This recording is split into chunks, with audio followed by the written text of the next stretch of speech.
Hey, Broads and Books listeners. It's almost a new year. Thank God. Thank God. And we've got all sorts of good stuff coming your way in 2021. But first, we want to hear from you. What you like, what you want more of, what ideas you have. So we've put together a short survey. And we want you to check it out. It'll take you just a few minutes to complete, and you will be helping us deliver the goods. The goods. You can find the survey link in our show notes below and on our website. So take a few minutes. Tell us what you think. We are so grateful that you've made Broads and Books a part of your podcast rotation. So remember, click on the survey link in our show notes in your podcast player or on our website, broadsandbooks.com. Thank you, and happy reading.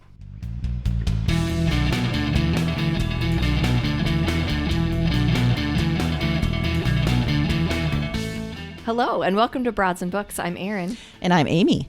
And this is a special bonus episode. Even though 2020 has brought mostly terrible anxiety, fear, and dumpster fire moments, Erin and I thought there had to be some things we liked. I mean, right? There has to be some things? Maybe? Yeah, I think so. Okay. This is our special bonus for the end of the year, our favorites of 2020 episode, and we racked our brains without the aid of superfood. Which is so hard. It sucks. I don't like it. Yeah, it's just the definition of 2020.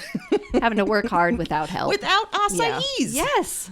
And we're trying to paint a rosy glow on this terrible year. So we did try to come up with some things. Yeah, and I think you're going to enjoy them. Mm-hmm. You're going to get 10 picks from each of us. And at the end, you're going to get our favorite fiction and our favorite other genre picks of the year. So we hope that 2020 smolders out like any other good fire.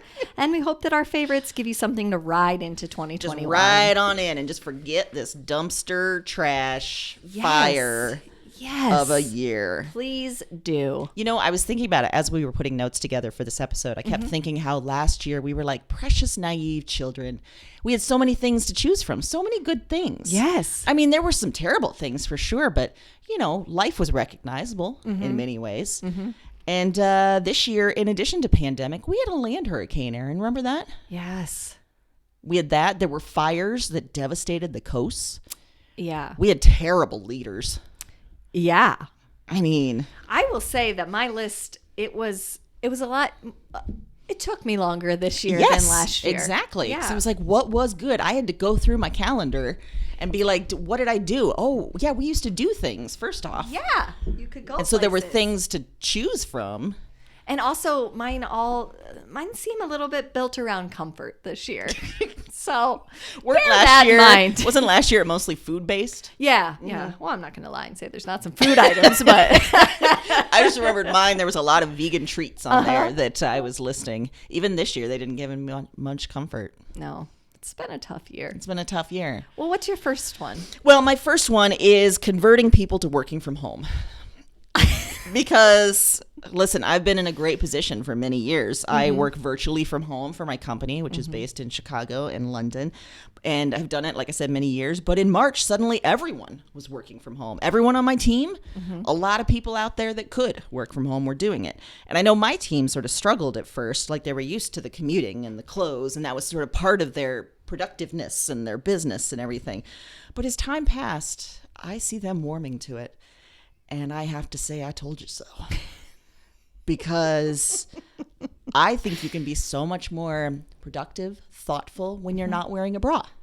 Agreed. And when you're not worried about your hair or your makeup, all the stupid shit that women especially have to do. When you're not wearing heels, Erin, you can think straighter. So I'm just glad that the world is kind of coming around to it. I also, honestly, I feel like there's going to be a lot of companies going forward that offer that as an option or that at least recognize it as an option. And I say yes. Yes. Keep it going. That's a good one. Yeah. Yeah. It mostly is just me saying, I told you so. Well, I like that it's a double pick. It's kind of this productive thing, but it's also a chance to say I told you so, which is... It's great. That's something you need right now. You need it. You need it. Yes. What about you, Erin? What's your first? It's a show called Food Factory. So I got a little bit addicted to the show. It's put out by Food Network of Canada. Oh. So it's based in Canada. Huh. And it's a show that features food factories. So it takes like favorite food items and it shows you like the behind the scenes view of the production lines and tells you how some of the most popular food items are made. Does it show you the Reese's Pieces factory? I don't think we've seen that one yet. Sorry. But there is other candy ones that are very similar. So you could get the idea. Okay. It's okay. Let me just explain something. It is not like, it's not a behind the scenes gross you out. Like this isn't a, oh, don't eat processed foods ad. I'm not saying that. It is mesmerizing to watch the machines do the thing. Some of the innovations of how they do the process to get multiple things made at once. It's very fascinating. I grew up on Reading Rainbow. And my favorite episode of Reading Rainbow was when they showed how to make crayons. And if anyone remembers that episode, it was crayons upon crayons rolling off the assembly line. So gratifying and so, yes. That's what the show is. Oh my God. This is the Reading Rainbow's crayons episode with food, multiple episodes of it. Wow. Okay, I need to look that up. You do. Now, here's a little bit of the problem. It's tough to find. Like, it's sometimes I can find it on Hulu, and then it wasn't on there, and then I could find it like by looking in the guide, and then so it's an elusive one. But if you track it down, it's well worth it. It's worth it. Okay. It also has the added benefit of seeming interesting enough that Mason will start watching, and he immediately falls asleep. So it's childcare as well as entertainment. It is delightful. Wow. I'm going to try and hunt that down. Maybe there's clips on YouTube even. Yes. Oh, I'm sure there are. If there are, I'll track them down and I'll share some with you, listeners. They are. That sounds good. That sounds like it would come from Canada. They seem to know stuff. Yeah. It is very gratifying and very interesting. Some of the things that you wouldn't assume are done by hand that are done by hand. Some of the things you would assume have to be done by hand that aren't. I mean, the whole thing is just... Sounds glorious. What a way to start off. Nicely done. Yes. Well, I'm going to go into my next pick, which is tube surgery.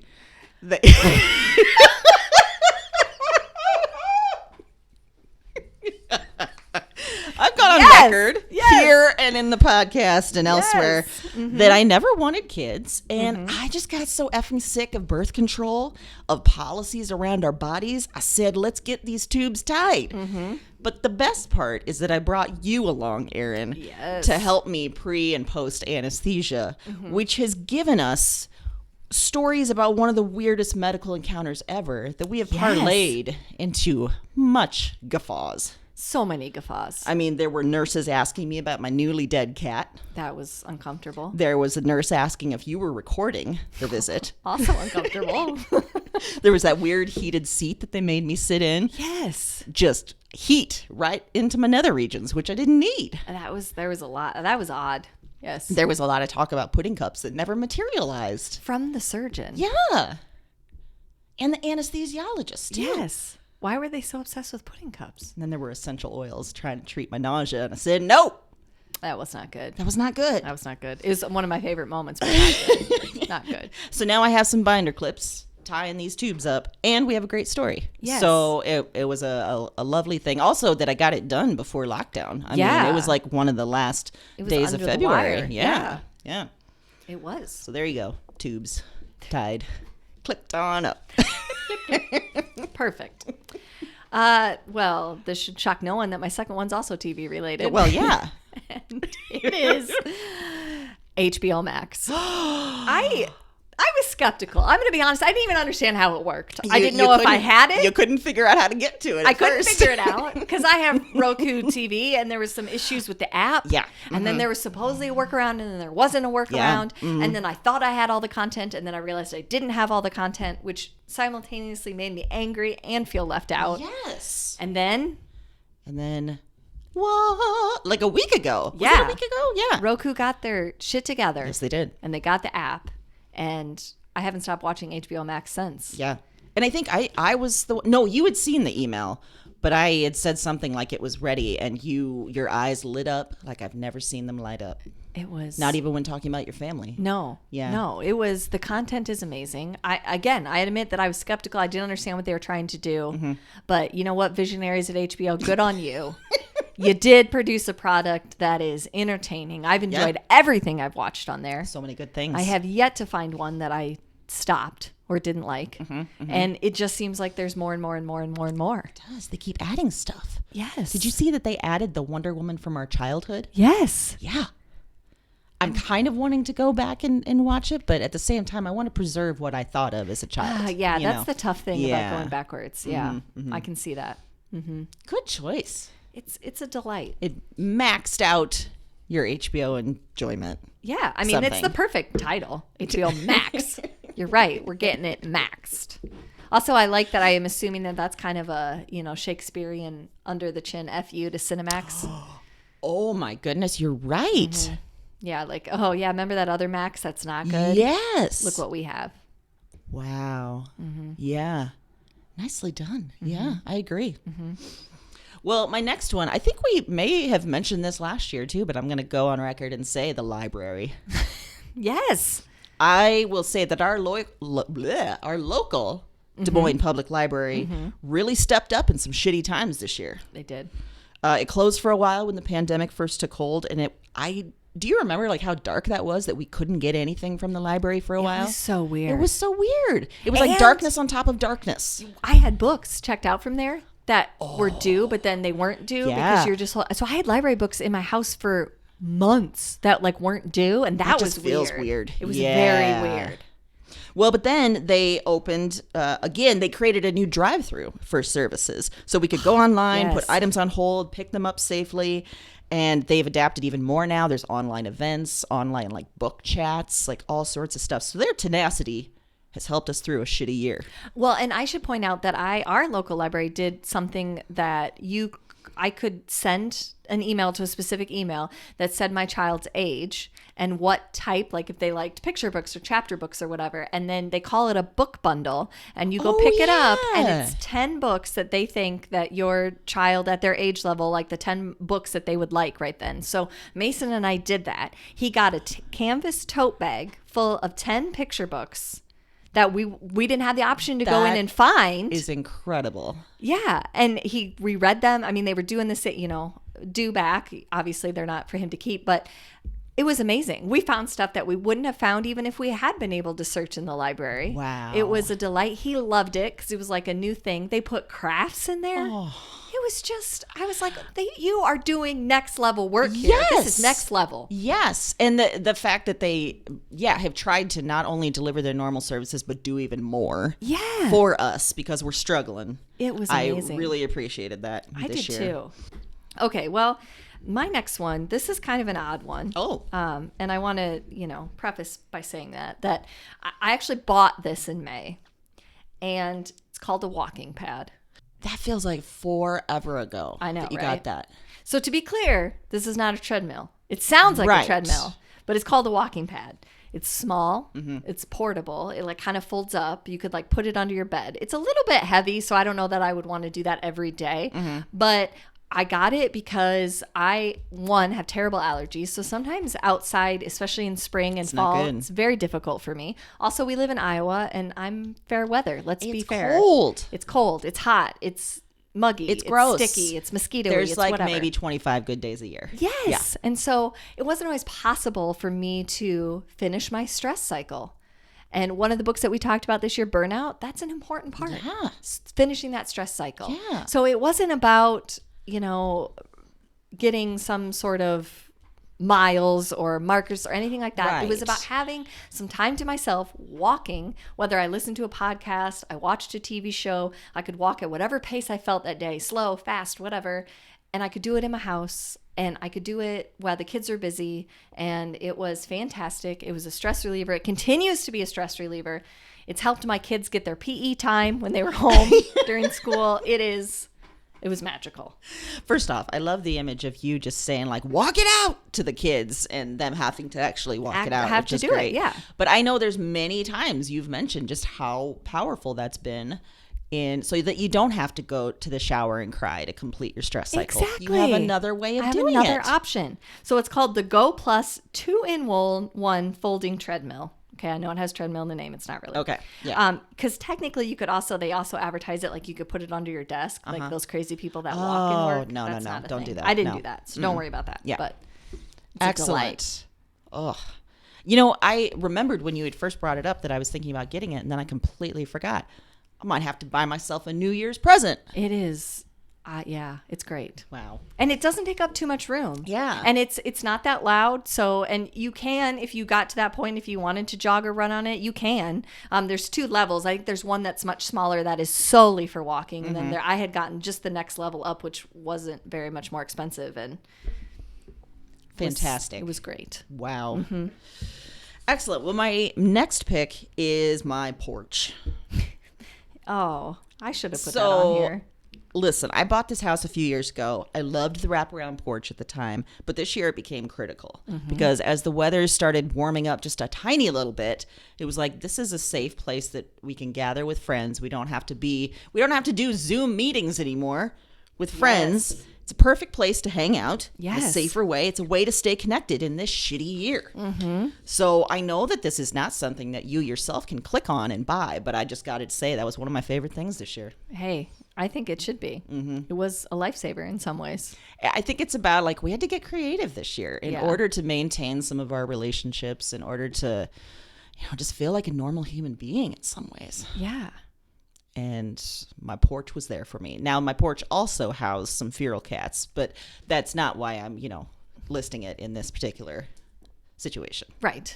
The porch is multi-purpose. It is. So many purposes for the porch. So many purposes. Well, my next one. Again, I already mentioned that the theme of this was quarantine comfort. Yes. For me. Yes.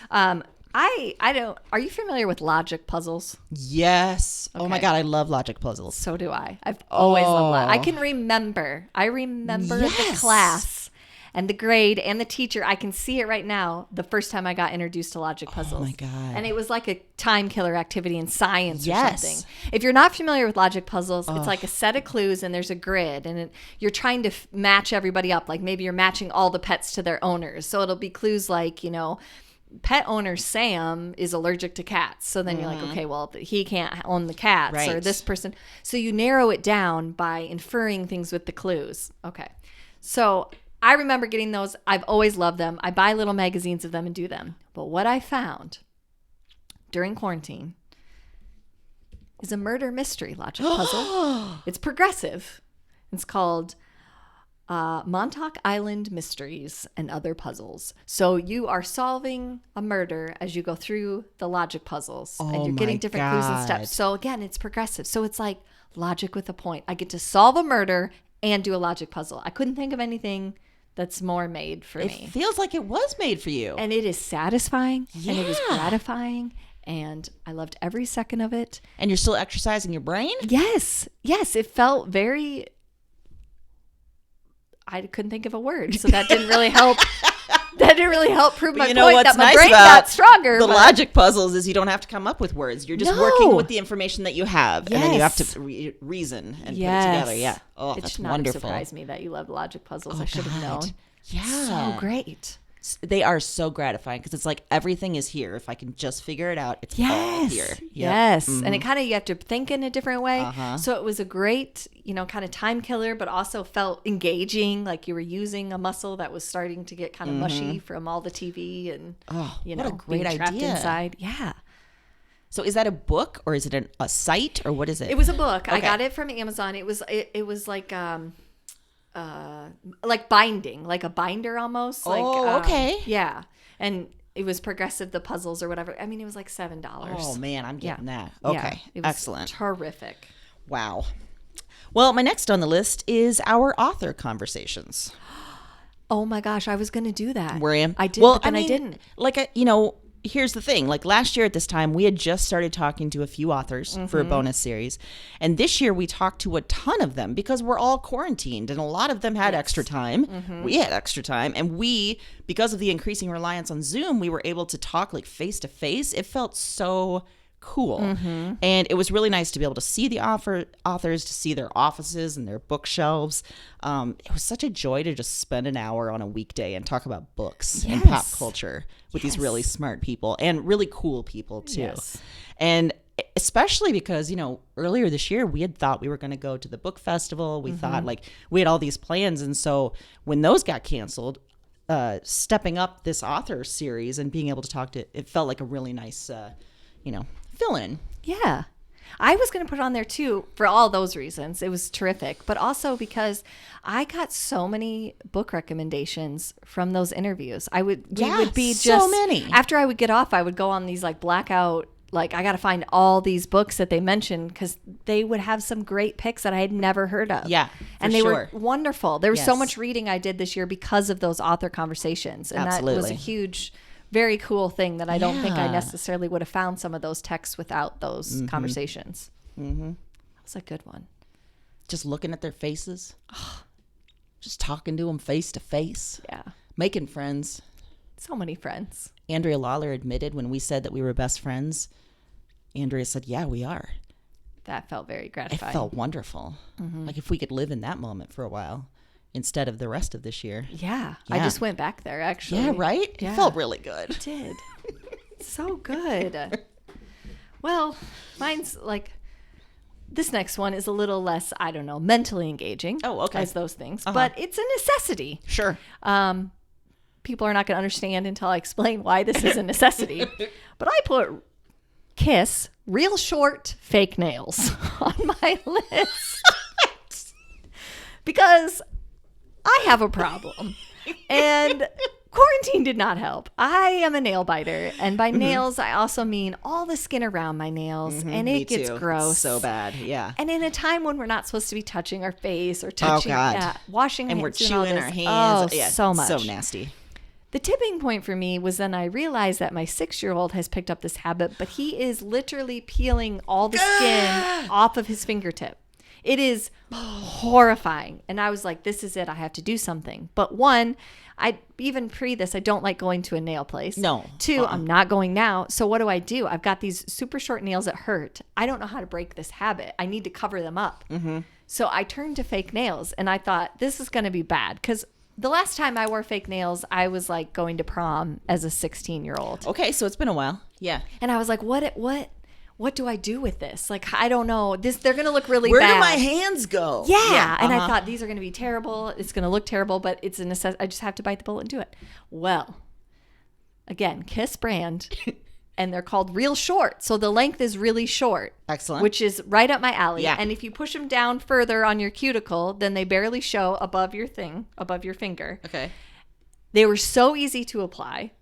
And they've stayed on forever.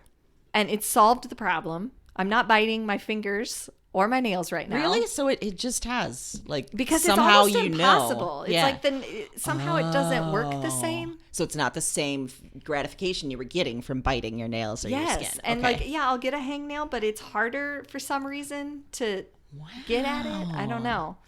I will also say that I remember spotting those last week. Like, you came in and they look like a manicure. Like, these are French tip nails. They're looking fancy AF. Yeah. And you came in and you sat down on my couch and you were talking about something, and all I could look at was your nails. And like, did she get her nails done in the middle of a pandemic? Yeah. And I couldn't figure it out until I finally brought it up. And you said, oh, no. No. These are fake. These are fake, but thank you. Mm-hmm. And I can't get enough. And they're cheap. You can buy, if you're not a French dip type person, you can buy them already nail polish colored, different things. It's a lifesaver, okay? It's a necessity. Did I think that 2020 was going to bring me to the shrine of fake nails? But that's the thing I think is the theme for a lot of our picks is we never anticipated 2020 would bring us to a lot of these places. No. Or to the fact that these are our favorite things. Yes. Yeah. I didn't know. I will tell you one hot tip for applying them. Oh, yeah, I remember this. Is not to hold your finger in place for a long time. Nail glue is essentially super glue. So what will happen should you do that is your finger will be super glued to the nail on the other finger, which will then cause your husband to sort of have a panic look on his face, go to the garage, get a whole bottle of acetone. You say, oh, hell no, we're going to start with nail polish remover. Soak your hand for a long time and then have to slowly peel your finger off of the nail. Now, you will preserve the skin, but it will be scary. And you will, from that point on, make sure that when you apply it, you then use like the nail file and move it back and forth to push down. Good Lord. This feels like a sticking a tongue on a frozen pole situation. It really was. Okay. Yeah. There was a large panic attack involved. Mm-hmm. So that's a hot tip. Don't super glue your fingers together. So not only are we providing the products, we're giving you tips. Hot tip. My hot take. Well, my next one is a person, a fella. What? Yeah. Erin, I've been dating someone for nearly a year. Did you know that? I mean, yeah. Yes. Should I say yes? Am I supposed to say yes? Yes, I did know that. And the reason I bring it up is because I was single a long, long time. Yes. And we had started dating in January, and then suddenly pandemic hit, and that accelerated us getting to know each other. And so then it was like, oh, okay, this is going to work. And also I can get over some of my weird shit. And we work together. And here's the thing. He's kind. Oh. And despite how strange I am, he likes me. And he gets our humor, Erin. That is very gratifying. Like right when we were starting to date, he was listening to our podcast. Which mega points. Yeah, I was like, oh dear, I'm going to have to make out with that one. Yeah. Yes, absolutely. And I will point out that the first time I met him was during another one of your favorite moments. Yes. Was the surgery. He wasn't there, but he, came. There was a shift change. Yes, there was a shift change. You helped me at the center, and then you got me back to this house, which was probably an ordeal. I don't remember that drive home. It was something. I was very nauseous. I immediately went up to my bathroom and just sat on the cool floor. Yeah. And then Garth came in, and that was when you met him, when you had to be like, look, here's your lady. She's gonna puke. I will say that when we came upstairs and you were on just the cold, I think there was a moment where he doubted whether or not I was actually taking care of you, because I was like, oh yeah, she's upstairs. And we go upstairs and you're just like on the tile floor, and you kind of looked up and it's like, hey, I'm here. And I was like, oh, well, she's nauseous. Did I mention that? That's why she's there. I didn't put her there, to be clear. I like the idea that you just dumped me there. Yeah, just get on the floor. And he's like, oh, this is your friendship? You Yeah. just dump her here? Why did you leave her on this cold tile floor? It's how we do. Listen, vomiting is not new to us. We are well versed in vomiting situations. Yeah. When I saw you on the floor, I knew exactly what was happening. And in fact, I was like, oh. Actually, I think I came up and asked you if it was okay first, because I was like, are you mid-vomit? He would like to come up. Are you ready to cross that bridge? And what I learned from that surgery, too, is that I am very susceptible to anesthesia. I didn't realize how bad it was going to be. And so then you saw me at the center, and then the rest of the day Garth was here, and I was a mess. We were watching TV that I don't remember at all. Yeah. And, yeah. That's but, hey, rough. clips. All worth it in the end. Up. And, yeah, and Garth, and we all sat on the porch out together this summer. We did. You and Mike. Yes, that's very Garth. true. Mm-hmm. I forgot that we called it Emancipation Day. I forgot that too. Yeah. Yeah. You're no longer beholden to your reproductive system. Nope. Fixed it up. I love it. Mm-hmm. All right. Well, my next one, again, comfort. Yeah. I discovered a whole new world of cross-stitch patterns this year. Oh, yes, you did, and I benefited from this. Yes. I learned cross-stitch old school from my grandmother, and I always had kits like, oh, this is what you're making. They give you the thread. They give you all this. Well, I haven't done it in a while, but this was the year of bringing up new habits and old habits. But that's a perfect one because it's sort of soothing, and you have to It is terrific. But I wanted something different. I don't want to cross stitch the same, I'm not doing towels. I'm not doing any of that stuff. So I found on Etsy and on some other websites as well that you can download cross stitch patterns for like $1. And they're hilarious. Brilliant. Or they're fun, or they're different themes. And then you just buy the thread separately. And then you make this cool thing that you wouldn't have otherwise. And I have loved it. And so far, I have received a framed cross stitch of a mixtape. Yes. Glorious. I've also received one that is an actual dumpster on fire, which was perfect. Yeah. And funny and wonderful. And it was so satisfying to make. Yeah. It was a great, great time killer and also sanity saver. When you cross stitch, are you watching TV? Are you listening to podcasts? What are you doing? Usually watching TV. Okay. Usually it's like Mike and I later at night or generally that's watching TV. So because it's repetitive enough that you can kind of, do that and listen and And I know this is probably not how you're supposed to ingest TV, but my hands kind of need to be busy. Yeah. So sometimes that's like a color or a do cross stitch. I kind of need to be, excuse me, Mike and I do a puzzle. I kind of need to be doing sort of something. stimulation. Yeah.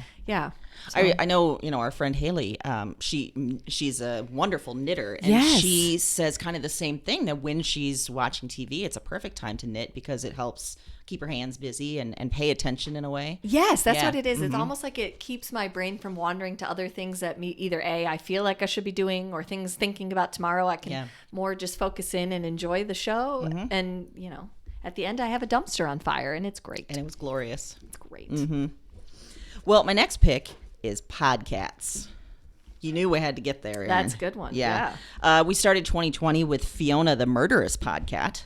And sadly, she died earlier this year. And I wasn't going to do it again for a while, Yeah. But then it was like nature was effing with me.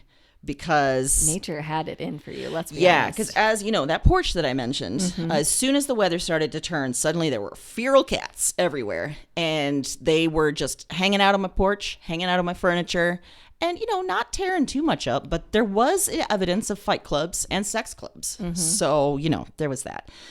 They were taunting me with their cuteness. There was a whole litter of cats that would sleep on my furniture. And then around August, Garth and I went to a flower farm. Long story, I won't tell you. There was a farm cat there that was so sweet, following us around.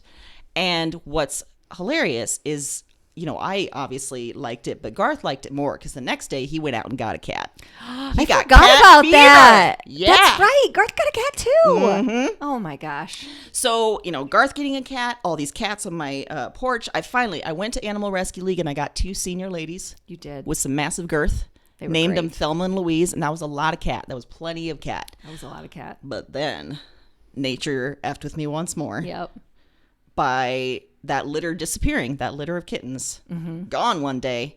Out of here. There was a mom and a kitten left, and then one day the mom got hit by a car. So I would just look out the back window and see this tiny kitten trying to make friends with the other feral cats who were like, hell no, get away from me. Get out of here. And I had to do it. I had to bring him in. And I did. His name is Ziggy. And he has added an energy to the house. And now I have a trio of cats. And that is not where I thought 2020 was going to take me.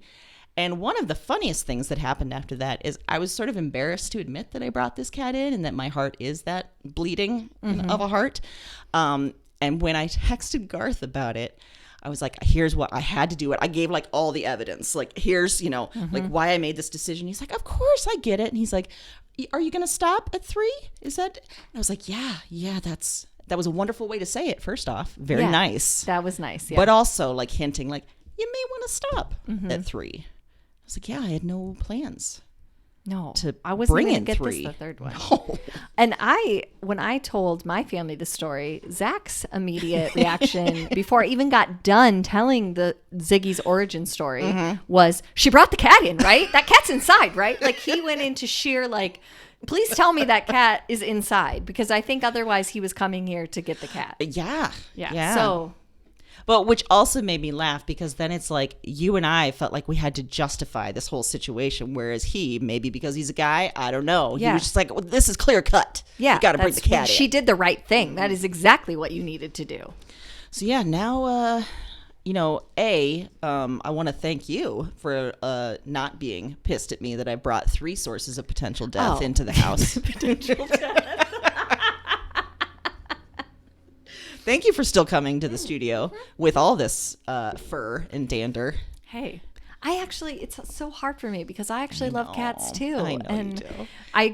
I really learned my lesson last week. I touched Ziggy and we saw, well, y'all didn't see, but I saw Amy saw the immediate reaction. Erin's face was like trying to tell her, why'd you do that? Why? Yeah. Why? But he really likes you, and he comes up close to you, and I don't know how you can resist. I know, it's so hard. And I know better. Like if I pet, I should have just washed my hands immediately, and I got distracted and then my eye swelled. Yeah. So it was fine, but.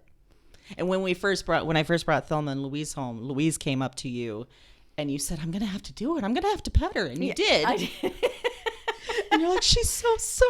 I know, they're so soft. I keep wanting to pick them up. Like it's so hard not to grab Ziggy when he gets so close. Yep. Yeah. But I don't even trust myself because I haven't been able to hold a cat in a while. It might be like a real mice and men situation. Like, I love this one too much. Like you squeeze it too. Yeah, like, oh God, I don't know what I did to your cat. Oh, I'm a terrible person. So Podcats 2020. Podcasts. Hey, yeah. that was perfect. I'm going to do a juxtaposition of Podcats and say shaved ice. Wow. Yep, let me track. Okay, yep, Yeah, got it. Yeah. Okay. So there's this might be weird to admit, but there's a tropical snow. That's the name of it. Little hut in Norwalk. Now, yes. If you're familiar, they're around. I have never ever had one. Now, I've had actual shaved ice when we were in Hawaii, which is kind of a different thing. It's not a snow cone. Like, people get it confused. It's not a snow cone because snow cone is like crunchy. Like, it's just bits of ice tiny with syrup. little. Yeah.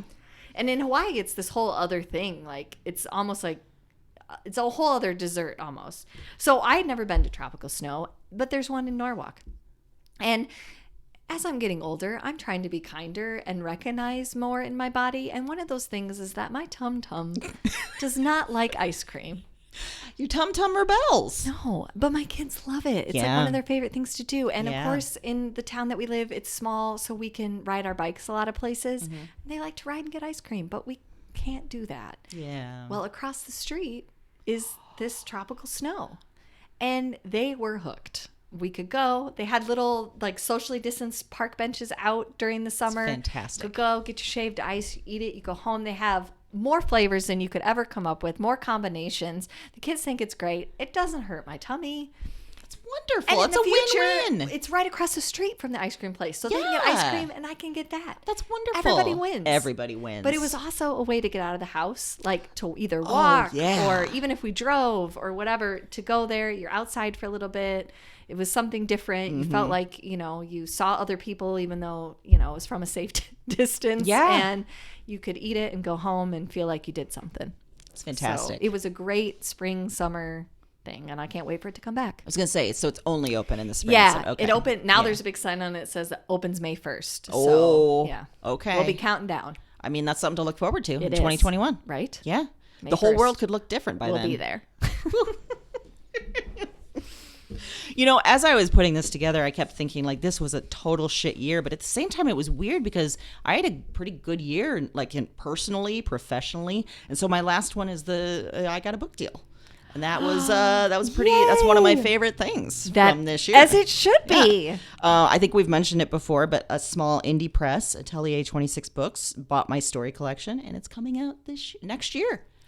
2021. And you already had some amazing cover art. Got some cover art. This is a lifelong dream. So, like, having it happen is super surreal. And having it happen this year is super weird, too. So great, though. Yeah. There's a cover. There's a release date. I read a small portion at an online reading a few weeks ago. There's going to be more conversations. We're going to have lots of details for you guys. But thank you, Erin, for letting me talk about it here. As you should. Supporting me. We are book lovers. Why would not we talk about this? Yes. Yes. Excellent. That was a good one. Thank you. Well, this one, this also relates to my kids in quarantine. And it's actually a book. It's called Would You Rather? And it's specifically, we started doing this because quarantine has been long. Yeah, sure has. And we've spent a lot of great time with our kids. But at a certain point, you sort of fall into routines. Like, we're spending a lot of time with each other. So we got this book to sort of spur our dinner conversations with the kids, kind of almost keep them at the table longer and not send them back to activities where they're kind of on their own. We were all existing in the house at some point. So, and it doesn't really matter the ages of your kids, but it's these questions of would you rather? And you just pose it like, would you rather have the power to control animals or the power to control water?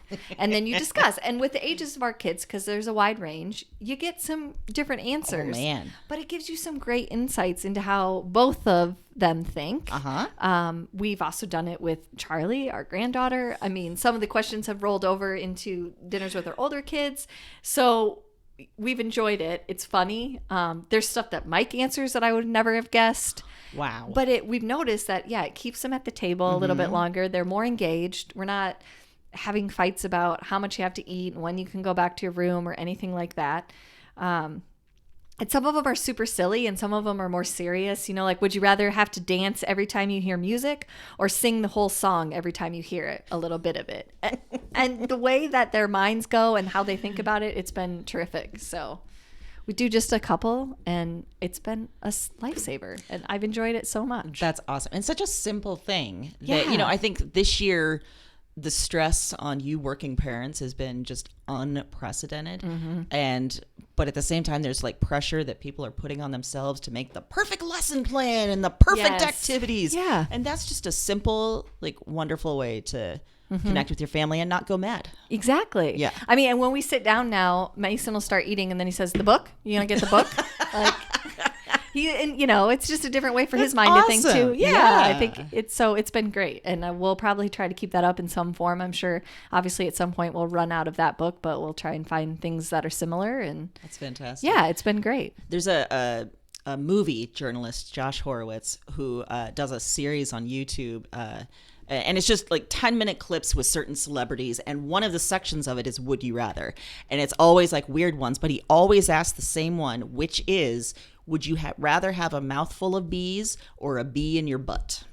And I don't know the answer to that. Do you have an answer to that? Oh, my. A mouthful of bees or one bee in your butt? In your butt. Yeah. I'm thinking I may have to go for the one bee. Because a mouthful of bees. As I was trying to think about spitting out the bees, and one's inevitably going to get caught and swallow it, and then it's inside. Yeah. I mean, neither one's going to be pleasant. No, it's not. But, no, it's really not. Yeah. So there's that. There is that. Yeah. So think about that, listeners. Well, I'm going to pose that question to Mason tonight. There you go. Do I'll it. Let you know what he says. I bet he has some good thinking around that. So I think it's time to talk about our favorite books from this year. Dun, dun, dun, dun. Fiction-wise. Yeah, that was weird. Yeah, sorry. It's like a drum roll, but it wasn't. It was like the movie credit thing. I don't know. Okay. I chose from books that were published this year and that we mentioned this year, or that we recommended this year. I did the same. Excellent. So fiction-wise, I chose The Prettiest Star by Carter Sickles. Oh, that's a good one. We talked about this in our episode 69 on American Dream, and then we talked to Carter himself, which was amazing. And if you don't remember, this is the book that I read that had me in goddamn tears at the end. It was a combination of a very touching story and David Bowie lyrics, and I couldn't handle it. Yeah.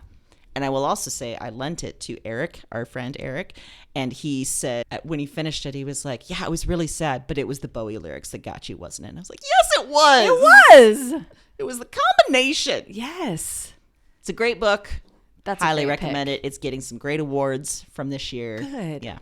That's wonderful. Well, I also picked a book published this year, and we also spoke to this person as well in one of our author conversations. I picked Imperfect Women by Araminta Hall. Yes. And we spoke to her in one of our Broads Talk books with it. When I was thinking back over the year of the books that I really, truly enjoyed, this one just really stood out to me. It has everything I love in a book. There's kind of a mystery. There's a little bit of thriller. There's a lot to say about female-male dynamic and a lot to say about female friendship. Yeah. And I loved that book. Excellent. That was a great conversation with her. It was so good. Yeah. She was amazing and loved that book. So if you haven't had a chance, both of those fiction picks should be. Absolutely. Maybe you got a gift card for the holidays. I'm just saying. Man, you got to do it. Yeah.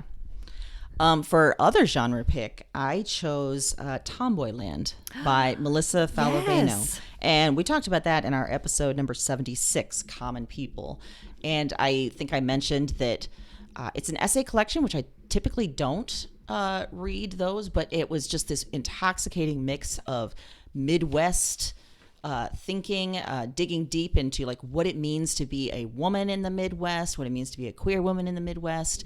It's just phenomenal writing, phenomenal subject matter. It's excellent. I loved it. Yeah.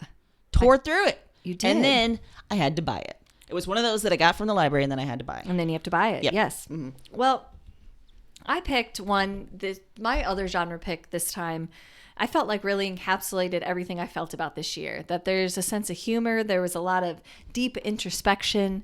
There was the need to have something different, but also get something out of everything.